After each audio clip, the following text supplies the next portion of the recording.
Okay, mayong mudto na usab kaya natong tanan Luzon, Visayas, Mindanao, mayong mudto Philippines, mayong mudto world, mayong mudto universe. Ana na punta mga higala nini atong tulumanon sa kahanginan C-on-A Catechesis on Air ug ako lang gihapon kini inyong ubos nga alagad Reverendo Padre Edwin Academia Acab. Bino adlaw karon nga sa tarong adlaw.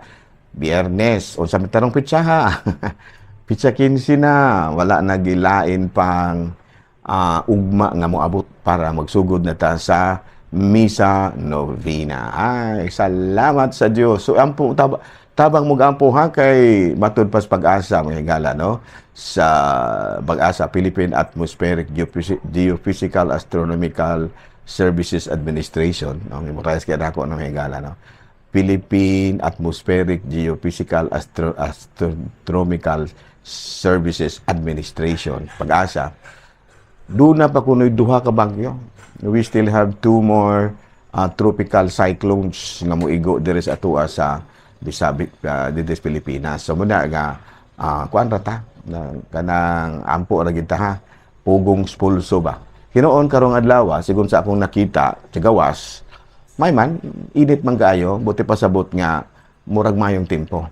So, kay ugma, 16 sus. You know what, mga higala, no? Dako, kay nato, gibitang kalipay nga, yearly, moabutan ni ining mao nga panahon nga panahon nga diin, di pangandaman na to ang birthday ni Jesus. No? Kay dili, tanang tao nakaabot ini, doon ay uban nga, batanon pa kay mahigala, wala nakaabot og December 16. Samot na yun sa December 25. So, muna nga, kutob sa bahimo, no, pasalamat ra gid ta, no, ato nang isotisgutan og taud-taud. Dili pa ato po nga timbayaon na si Bishop Do. Dili na Bishop Do, Bishop Cortez nga ato ang talahorong obispo nga matud pa tagaan kit na magpadayon siya sa iyahang pagpangalagad kanato o tagaan po siya mayong lawas, no, noon niya ato po nga timbayaon ang tanan natong mga kaparian, no? Tanan natong mga kaparian, Lukop, Kabisayan ug Mindanao. Ilabi na gyud ang akong agaw din sa Kalumbuyan, Gawex, no? Ang akong agaw din ha si Padre Christian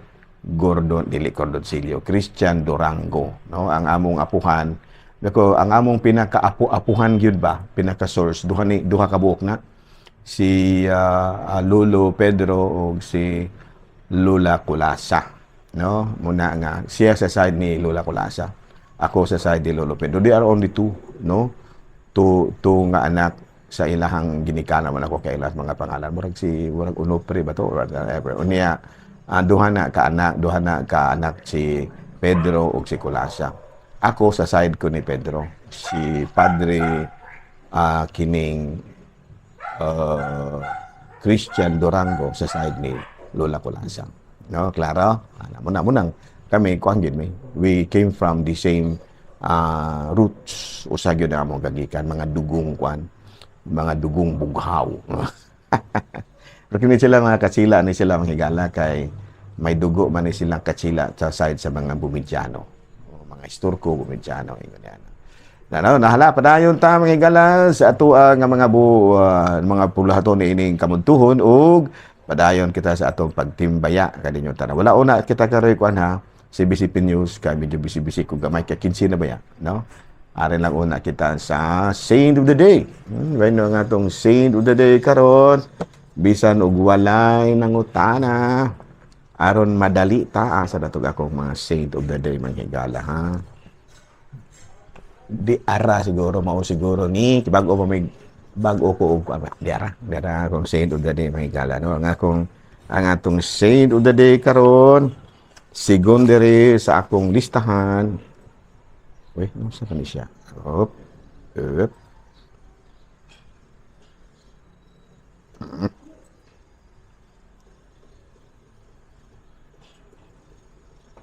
Secondary mahigala sa akong listahan, Saint of the Day nato, December 15. Walay lain kung dili si. Okay, no? Di ara manghigala, oh. December 16. 15 pa, 15. December 15, 12, 30, dara 15 mahigala, no? si Santa Maria de Rosa, no? Saint Mary Rose, no? Diliman ka nga ngalana mahigala, Saint Mary Rose, o sa kuning kuha nga mo. Tumba man mahigala siya. Mutumba siya. Na. No? Kini si Saint Mary Rose, kuan kini siya, no? A fearless sister of the Handmaids of Charity. No? Fearless, ato pa, walay kulo kahadlok ning muhimog maayo. Of the Handmaids of Charity. They fearlessly work on the hospital during World War I. Mao di ini silang gitawag og fearless sister. Kay during World War I, kini kanong gira bitaw sa France, Germany, panahon nilang dili pa ni panahon ni Hitler. France, Germany, kining wapay labot ang Russia mahigala, Germany, England, no mo ni sila no mo na World War I. Unya kini sila si mga Handmaids of Charity nagtrabaho ni dito sa hospital. And of course working tirelessly for the wounded civilians and soldiers until her death. No, kini si Santa Maria de Rosa, no, Saint Mary Rose. So bana no, so karong adlaw higala ato nga gihinumduman ang lain na po nga kining santa, no, nga way ko kahadlok nga ni serbisyo panahon sigira. No, muna no, si Saint Santa Maria de Rosa or Saint Mary Rose. Okay. Bino, padayon ta sa ato nga mga katikisim tang higala. Wala lang sa tari joke maghihela kay ato sa ning laruho ning ato ang trabaho diri. Unsay pasabot sa word nga Kristo? Ayan, no, the question. Unsay buti pasabot nga word nga Kristo? Doon na ko'y mga trivia sa akong lain nga programa sa laing istasyon. Doon na ko'y trivia question mahigala nga murag wala kayo nakatubag. Unsa may Spanish translation sa Merry Christmas? Kamel, unsay may Spanish translation sa Merry Christmas? Uy, nakatubag. Feliz Navidad, no? Natubag sa ako adering akong kinabugulang ang anak ko higala. I consider Camille as one of my daughter kay kuan kini siya nakatabang kinanakog dako sa ako ang mga higalang pagpanibya, no, sa kining ginamit ang IT, no, kining gitawag nato og sa ngalanan ni information technology, IT, no, nya master kay niya mahigala ni mga ingon aning mga trabaho. Ay kung wala pa ni si Camille ay wala naari ko sa radyo ko radyo ko sa radyo, pero kay naman si Camille nakatabang nako wala nga ni ako din taon ta nagsulusibya po din taon tas TV. Anyway, naapog ko sa FM. DJ po ko sa FM sa doon ay local FM station there is at sa amo sa Ayungon na ngalagad sa ko, not necessarily because hilig ko sa DJ, because I take akong gipahimuslan mahigala, no, ang panahon nga makasibya ko sa kahanginan kay i-insert man pud nako ang word of God, no, na mapug ko basta kabahay na ganig sibya dili gina nako balibaran kay ngano man ana man nato ikapalap na usab ang pulong sa Dios, word of God. Of course ay FM man ang main communication atong gigamit Tagalog jud, English and Tagalog. I am not good in speaking English kay wala man ko di man ko major in English, but I tried, no, nga mo magulo English ginagmay sinuhid para pod nga medyo pod bitaw murag mulutaw pod nga FM siya. FM kay kung magbinisaya ra gyud ta murag dili kaayo ang espiritu sa FM, dili kay kalutaw ingon niya no. So so karong adlaw ang ato ang santo mao si Santa Maria de Rosa, no. So question, unsay pasabot sa word nga Kristo? Of course in Greek ang word nga Christ unsa man di ay kining pulong nga Kristo, no. Christ, Hebrew, Messiah. Buti pasabot in English, anointed, gipili, or sa Binisaya, dinihugan. No? Sa ngalan ni mahigala, no? By God and anointed by the Holy Spirit for His redeeming mission. manluluwas nga gipaabot sa Israel. Okay, no? So, ang buti pasabot sa word nga Kristo, in Greek, Kristo, in sa Hebreo, Mesias, Mesiya, in English, Anointed One. Kung sabi ni saya, dinihugan. Unya, kining gitawag na tug selected by, chosen by God, and anointed by the Holy Spirit for His redeeming mission. So, manluluwas nga gipaabot sa Israel. Mo din ay Kristo nga higala. Manluluwas, or sabi ni saya, papod, dinihugan, or in English, anointed. Pinili, no, anointed, no, kanang mo nang yun nga, gi-anointed na siya sa ato pagipili. Manang kaming mga pare, mga anointed said me because of a special mission, just like Jesus Christ, no? Kami mga pare, mga anointed pod me kay during our ordination, gidihugan pod ang mga kamot ug lana. Lana kamot gyud mahigala ang gidihugan. Kay dako kayo og mission nga among gihimo mo na nga sa among mission isip sa kapare, wala gyud may pamilya. Actually wala may pamilya. The entire church ang simbahan, no?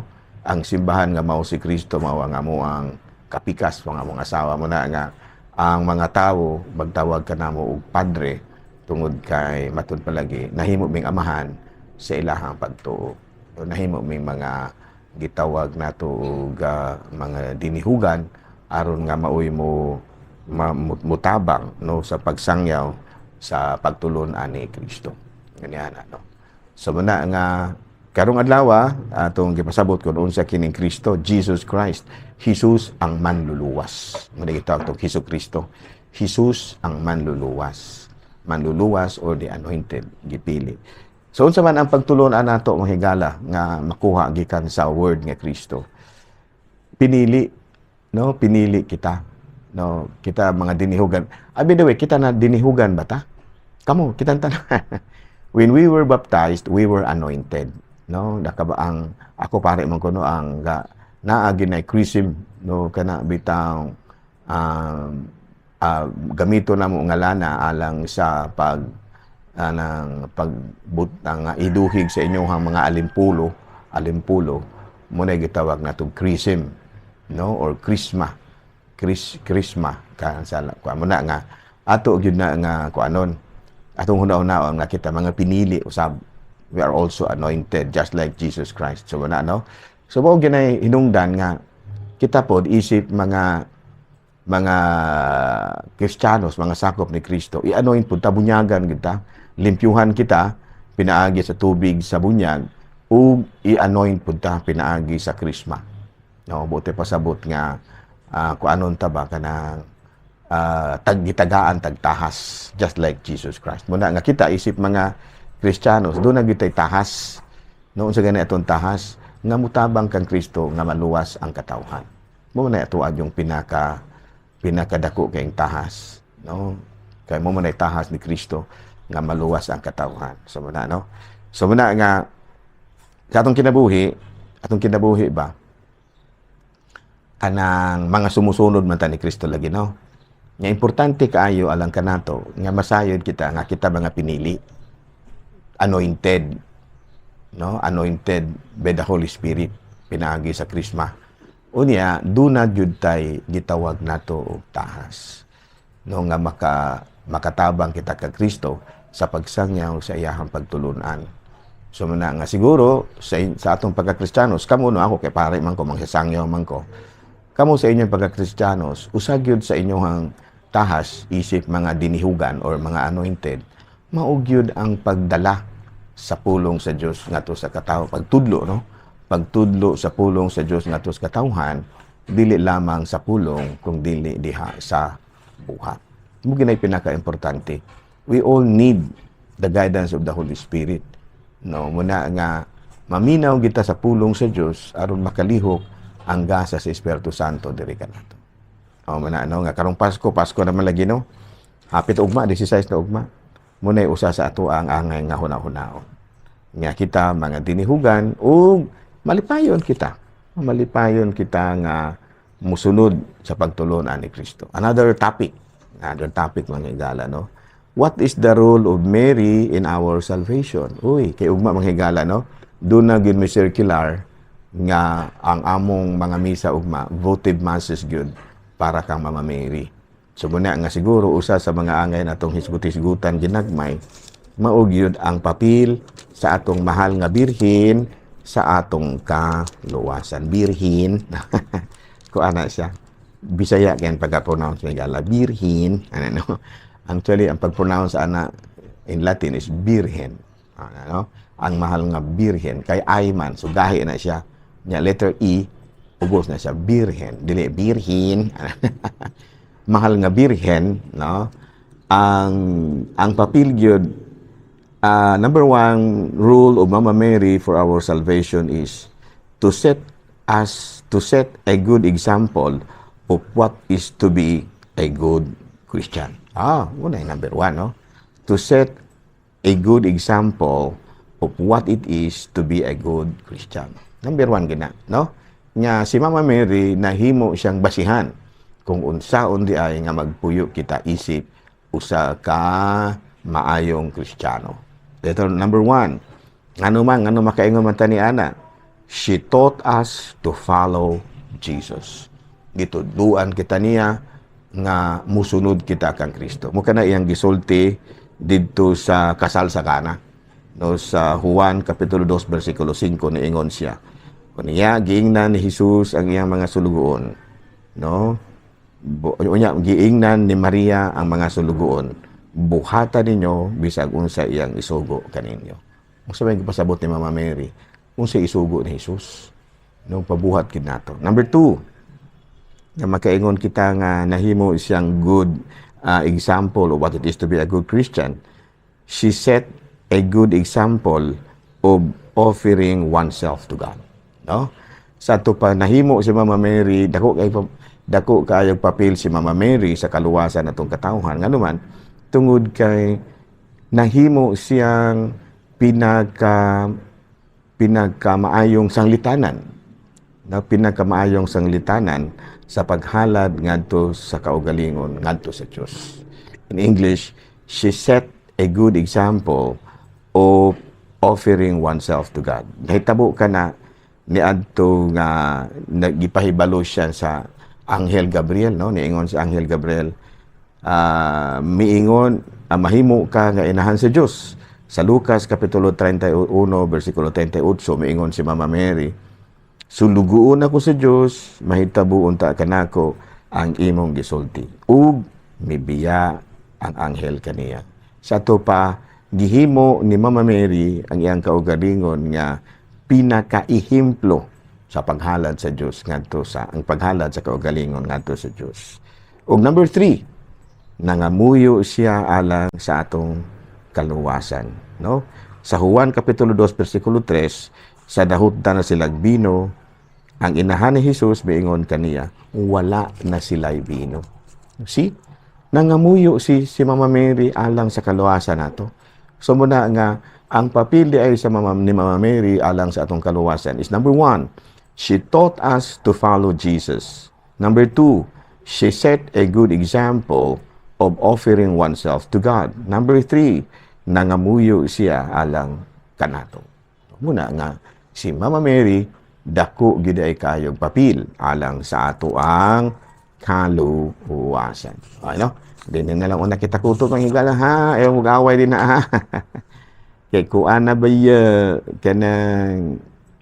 kanang gitawag nato og kuan na ba kanang Pasko na kuan na ugma kanang Misa di Gallo na. Misa di Gallo. Okay? So din na lang una kita kutog. Ako lang gyapon kini inyong ubos nga alagad, Reverendo Padre Edwin A. Manamilit na usab kaninyo ug manalangin kanato ang Dios magkaagahong tanan, Amahan, Anak, Espiritu Santo. Amen. Thank you sa inyong pagpamina. Daghang salamat ug advance Merry Christmas.